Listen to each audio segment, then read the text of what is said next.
This is it, guys. This is it. One final trial.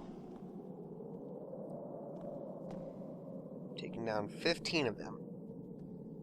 We have one left. See the remains of all of them. Right here, we got Valus, the Minotaur. The very first Colossus we fought. One, basically, where we figured out what we'd be experiencing in this game. Basically our tutorial Colossus. And we had Quadratus, the Taurus Major, who was really the first Colossus to give us just an idea of how big these monsters would be. Next, we had Gaius, the Colossus that told you basically exactly what ferocity you're going to be going up against. Because, you know, he was no kind Colossus, he was out to kill you. Then we had Phaedra, the Equus Prime. First fight that really made you question if what you were doing was right. Then we had Avion, the Delta Phoenix. Kind of went along the same lines as Phaedra, in the fact that you're probably sitting there wondering, why would you kill something so beautiful? Then we went back to the viciousness that we are accustomed to in many of these Colossus fights with Barba the Goliath. However, Barba, that fight, unlike the others, it seemed a lot more like you were actually trespassing upon his domain. Because not only did you just wander into an area, you went into his home, you walked in there, you pretty much knocked on his door and asked for him to come out and kill you. So, you know, you can take some of the blame for that one. Then we had Hydrus, another beautiful fight. Although it had a self-defense mechanism and was able to injure us quite easily. It was just another peaceful water-dwelling creature that we came in and killed. Then we had Kuromori, the Wall Shadow, the first Colossus that I truly consider terrifying, and possibly the most deadly in the entire game. Then we had number 9, Bassaran, the Storm Echo. Another very, very vicious Colossus, and much larger than Kuromori. Kuromori was the smallest we had faced at the time of facing it. Bassaran was much larger and reminded you exactly what you were going up against after Kuromori was so small and Hydrus was so gentle and slow. Then we had Dirge, the most fast-paced fight in the game, and another very, very terrifying and deadly Colossus. Then we had number 11, Celosia, the Flame Guardian. Celosia was the smallest Colossus in the entire game, and very, very fast and vicious, and unlike other fights, you did not have aggro protecting you, so it was all up to you. You did not have a lifeline, there was no way out of it, you were going to get hurt, and the only thing you could do was run like hell. Then we had Pelagia, which was a very abstract and puzzling fight, as it was just kind of thrown in the mix, very slow-paced. A Colossus that was oddly vicious yet gentle at the same time. You really didn't know what to make of it. Then we had Phalanx, the Trail Drifter, most gentle Colossus of all. You couldn't help but wonder why. If any of the fights had not made you wonder before that, it was that one. And then number 14, my personal favorite, Zenobia the Destruction Luster, the meanest and most vicious and angry and pissed off beast in the Forbidden Land. It was literally out. It was hell-bent on killing you. And nothing, not even stone, was going to stand in its way. Then we had 15, Argus, my arch-nemesis, the Sentinel, the Guardian Colossus. Literally, the Colossus that was to serve as a protector of all the others. Having failed in its duties, you finally seek it out, and it greets you pretty happily, doesn't it? It was so happy to see me. But now, we have one final Colossus to fight. Will he be as vicious as number 15? Or will he just let death come to him because he knows that after you've defeated all those others, there's no way he can stop you? And again, if he's number 16, he could possibly be the leader if he's the last one. So he's possibly the most deadly. This could be the most terrifying fight of all. You really don't know what to expect, do you? What to expect in terms of design, in terms of interface, graphics, anything. You really just don't know what to expect with this last fight, what the atmosphere will be. As you can see, we were heading the same way we went to Kermori, but instead of heading left, you're going to want to head right this time. And we've been to this area several times before, and we've even walked right past the entrance to his area. But unfortunately, you cannot go into his area until after you have defeated Colossi 1 through 15. So it is completely inaccessible to you until now.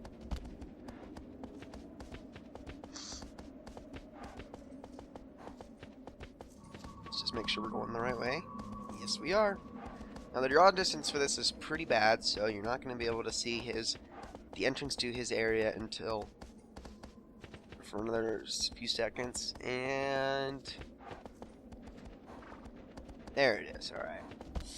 Yeah, it's the PS2. In the PS3, the draw distance is much better, so you would be able to see it as you come out of the canyon. But unfortunately, again, this is the PS2, so. The PS3 version basically has limitless draw distance. I'm not kidding you. It's... Again, if you want to really experience the graphics and the feel of this game, and, you know, you're too spoiled by, you know, I guess you don't want to be too spoiled, or you are too spoiled, and, you know, you really can't appreciate the graphics of the PS2 version, like me, who's really accustomed to this version, then I would highly recommend going and buying the PS3 version, the HD collection. It's much smoother, has a much better frame rate, there's no motion blur. Unfortunately, I like the motion blur better.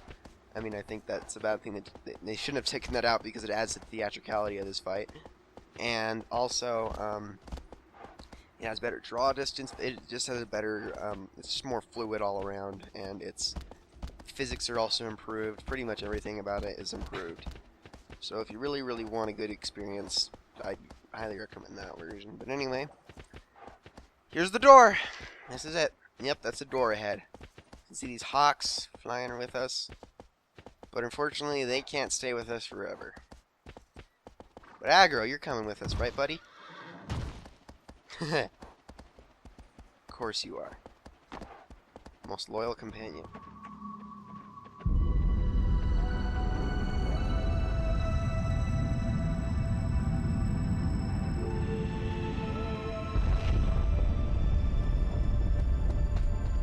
Come on, Aggro, let's go inside. It's not too long of a distance.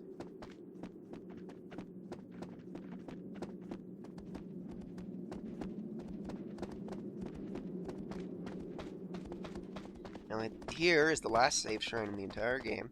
You're going to want to make sure you take advantage of that because you cannot save after this point. And after this point, the only chance it gives you to save is after you've beaten the game, thus you must start a new game plus. So you're going to want to start, you're going to want to make sure you save right here. And down goes the final lizard. I am going to pick this up. Just because I just feel like it. Like I said, you're going to want to take advantage of it. I don't want to because if I do need to restart this recording, I will do it at the beginning, back at the Shrine of Worship. So I am not going to save there.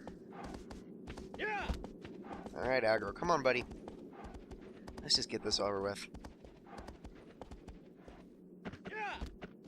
Come on. This, I promise you some nice, good carrots.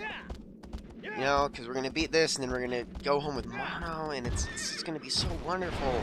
And, what the? Aggro? Aggro, buddy. Move. Aggro, move. No, what?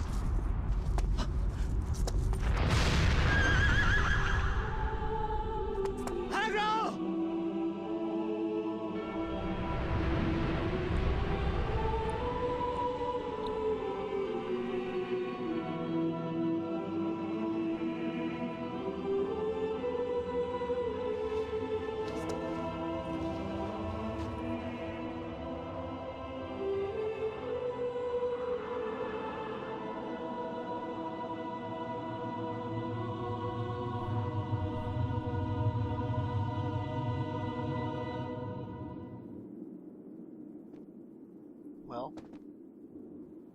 That was great.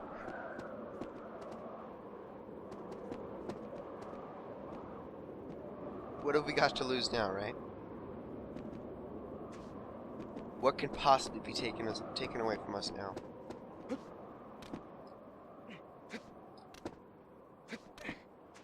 Is that the correct attitude, or maybe it's despair, you know? He's lost everything. Why keep trying? What's the point now? I mean, who knows if Dorman will really keep his promise? We don't know. It could all just be a hoax. We could all just be doing this only for Dorman's desires. We don't even know why he wants us to do this. We could finish it. Dorman could just kill us, and it could be over. So why keep trying? Like I said, we got nothing else left to lose. Let's do this. Let's kill this bastard. Because I'm done. I'm done with sitting here wondering why. I just want to kill him, and I want to see what happens. Kill me if you have to. I don't care. I'm not going to give up.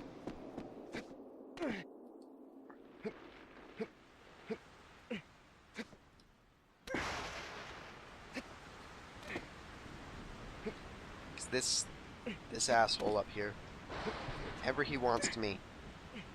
But I'm not going to stop. I'm not going to let him win. I'm going to win. Because after all I've been through, I fucking deserve it.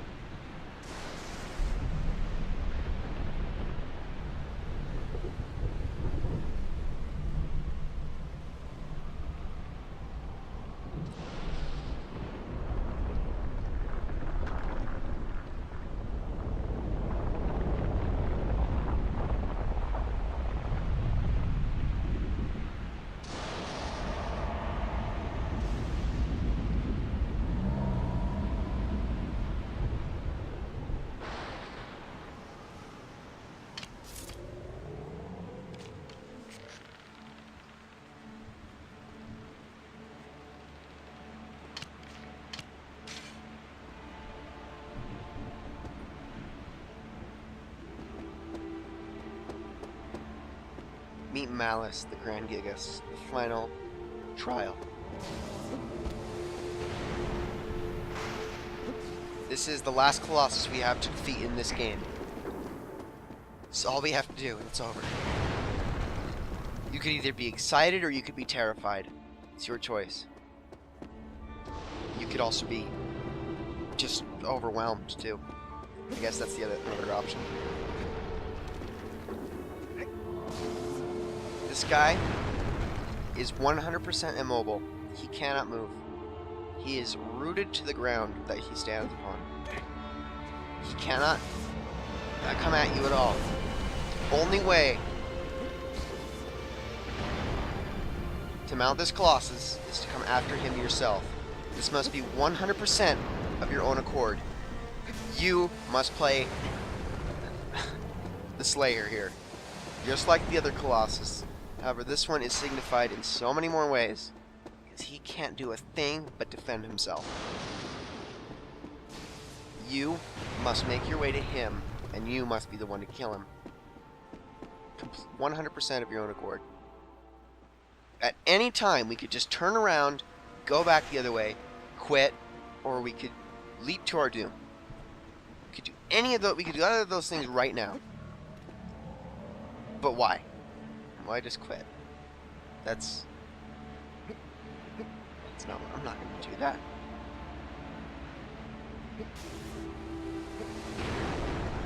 Yeah. Come on. Shoot your shit at me. I'm not afraid of you. Oh boy. Alright. Up we go, Wander. Now this guy, I just want you to tell you about his attack method. He has depending on how far away he is, I think he has a 0.5 second reload time. However, it depends on how far apart he is from you, or how far away he is from you. That determines how fast he can reload. His shots do a heavy amount of damage, and they will always stun you. He can sometimes get you stuck to a point where he can just shoot you over and over again until he kills you. In normal mode, it takes about 12 shots to do you in. With this health bar, about 16. In hard mode, it would take 4. Now you have to be really tricky here because he's right there. He's right there. Just look at him. Oh. Fuck. Come on, Wander, get up. Come on, buddy, I know that hurt. You gotta do this. This is for mono, man. I know you lost aggro, but it doesn't mean you should give up. Come on. Shoot. Go. There we go. More on. There we go. And down the hole. Yeah. Alright. And he can't hit us anymore. So just make your way along this path. Up here.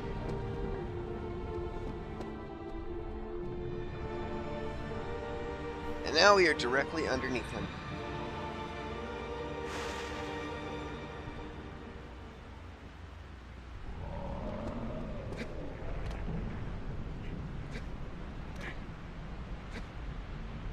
So climb up.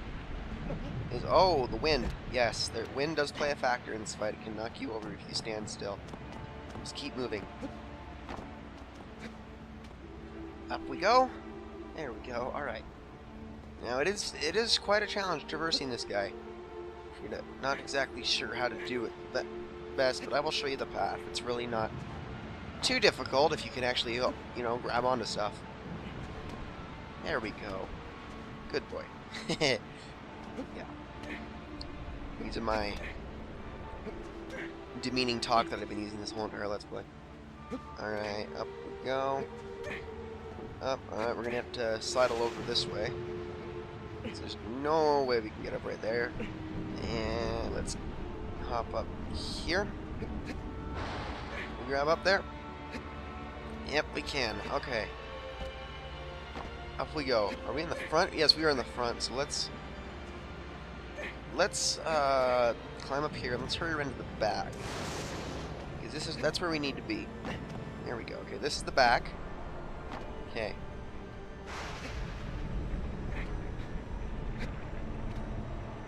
Go. Here we are.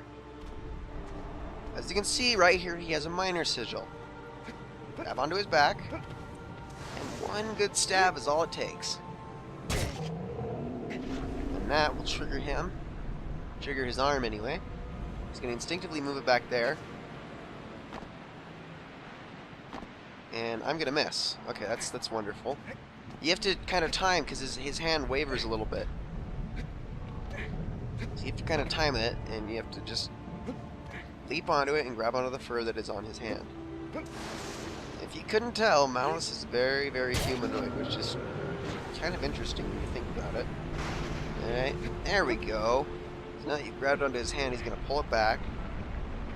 What you want to do is you want to climb onto the back of his hand, not the palm. You don't want to be on the palm. Alright, come on. Now if you can climb onto the palm correctly, like that. Okay, let's try to get a stab in. There we go. You do that, he's going to flatten out his hand like that. Now what we need to do is we need to walk across his arm. Don't do that. There we go. Now we have another minor sigil right here. Get a good stab in. What he's going to do now, he's going to bring that hand over. Now, again, we need to climb onto the back of his hand. This one he's going to roll a little bit differently. He's not going to just lift it up. He's going to kind of roll it around. Now what you need to do is give him another good stab right here. Just a good prick will do. Now he's going to hold his hand flat. Now you need to pull out your bow and arrow, and there's a third minor sigil on his shoulder. Shoot him in the shoulder, and make sure you grab on immediately afterwards. Now we need to climb up his hand. We need to leap to safety. So there we go. That works. Alright. Now get out your sword. As you can see, there's where the minor sigil was at. And now we have finally made it to the top of this guy.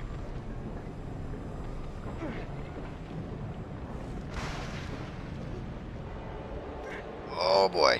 Oh boy, this is not a good spot to be in. Alright, up we go. Alright. Here we go, guys. The one major sigil on Malice in either mode. Haha! Come on. Okay, we're not... Oh, dang it. I was hoping that was a good spot. Dang it, because it looked like no matter how he shakes, it's not going to deter us. But unfortunately, that is not a spot where we can actually hit his major sigil. Let's move forward a little bit. There we go.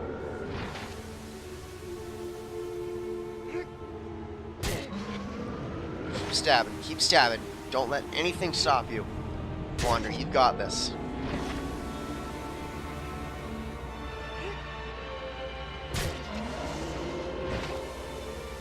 This is it, buddy. Come on. Just 2 more stabs. Just 2 more. That's all it takes. Oh, boy. Alright, Malice. I know it hurts. I just gotta end this. I'm sorry. I have to kill you. I have to do this. Come on, Wander. Hold on, buddy. It's almost over. It really, really is. Just 1 more. And that's it. We're done. We have taken down the final Colossus.